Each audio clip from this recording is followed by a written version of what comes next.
She's creating opportunities to meet me even now, and I have no idea how incredibly cute and lovely she is. She is the wife of James, my closest friend at the company. I've been working at my first job since graduating from college. And although I'm in a different department now, James was both my mentor at work and my senior in college. Now that his wife has become a significant part of my life, let me tell you about her. Her name is Sophia. She's of average height with a slender figure. Before having their son, she worked as an elementary school special skills teacher.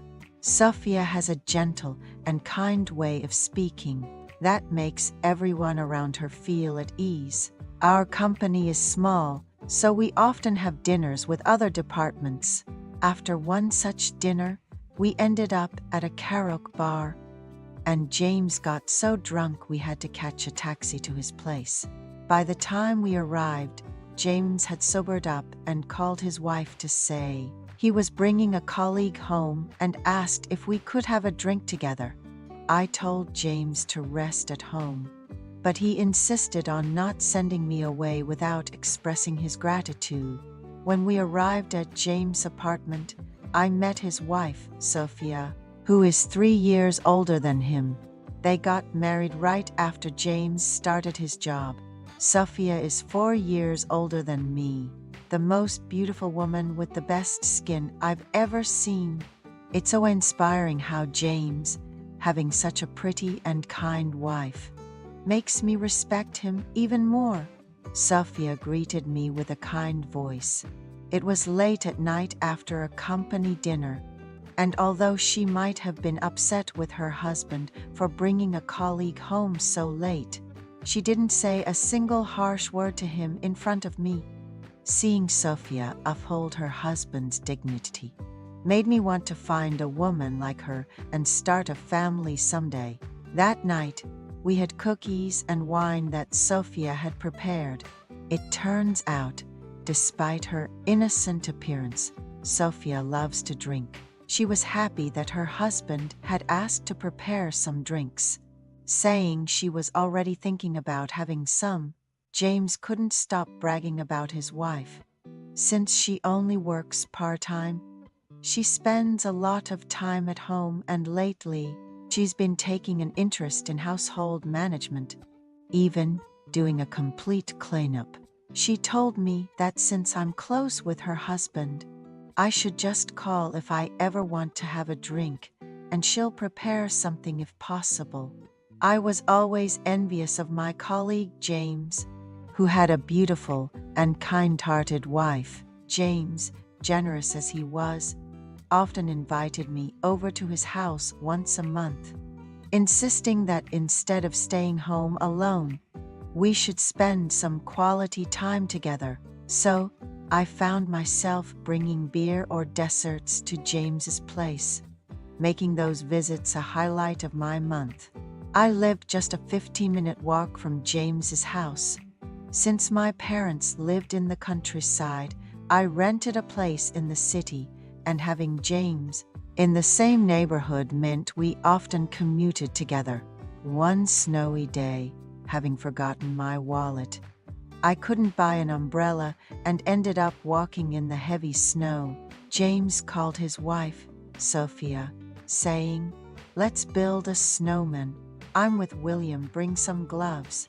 That day, we had a blast, like kids, having snowball fights and building a beautiful snowman. Drenched as we were, James offered us to shower and stay over, but I felt too bad to accept. However, Sophia insisted, pulling me along. That evening turned into a beer party, and James, feeling sleepy, went to bed early. Sophia then handed me some fresh underwear for guests, telling me to have a nice shower and sleep over.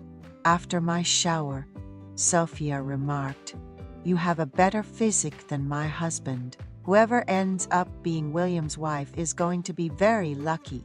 Curiously, I asked Sophia what she found attractive in men.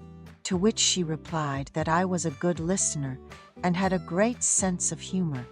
Making a snowman and diving into childhood memories seemed to wash away my fatigue, leading to a deep sleep. Waking up at dawn, I tidied up the bed and quietly returned home. Life at work was a continuous stress. James was overjoyed to share that Sophia was pregnant, though he was worried about her severe morning sickness. Remembering how my sister dealt with her morning sickness by eating biscuits, I bought a bunch and gave them to Sophia. Soon, I received a text from an unknown number. It was Sophia saying the biscuits had helped with her morning sickness, and she could now eat a bit more. Grateful, she had asked for my contact information. Having 3 sisters, I've picked up a lot of tips. Please tell your niece or nephew they'll have a fun uncle to play with, I said, as we ended the call. James has always been excited about the arrival of his new baby, telling me I should find a good woman and start a family soon. We've remained close friends. He had to leave on a business trip abroad for 10 days and asked me to take good care of his pregnant wife. Over the weekend, while I was relaxing at home, Sophia called me. Do you have time today? My brother gave me 2 tickets to this popular comedy movie. Want to join me? I was pondering what to do over the weekend, so her call was a pleasant surprise. After watching the movie and having dinner, I drove her home. She mentioned feeling lonely and invited me to stay over for a while. I was delighted and gladly accepted. Sophia's baby bump looked so beautiful. She thanked me for the date, saying it was comforting to have someone to rely on, and asked me to keep it a secret from James. With a laugh, she confided that her body felt better, but her husband was being overly cautious, which was a bit frustrating. Understanding her hint, I spent the night with her. We met almost daily until James returned. Enjoying a different kind of companionship, Sophia was touched by my sensitivity towards a pregnant woman's feelings, even shedding tears of gratitude. I wondered if this was okay, but seeing Sophia happy made me happy too. After the baby was born, James had to travel to China for 6 months. Both families lived far away, leaving Sophia without much support for childcare, which overwhelmed her. James asked me to help if Sophia or the baby needed anything. I visited Sophia without her asking and ended up helping raise the child. Sophia, who was slim and pretty, gained some weight after childbirth. I reassured her, saying her fuller figure was more attractive. She looked beautiful as a mother. After putting the baby to sleep, we enjoyed our time together. Honestly, I wish James would return even later. Sophia seems to share the sentiment, but deep down, I know we should end this affair soon. Yet, leaving the lovely and beautiful Sophia for another woman seems too difficult.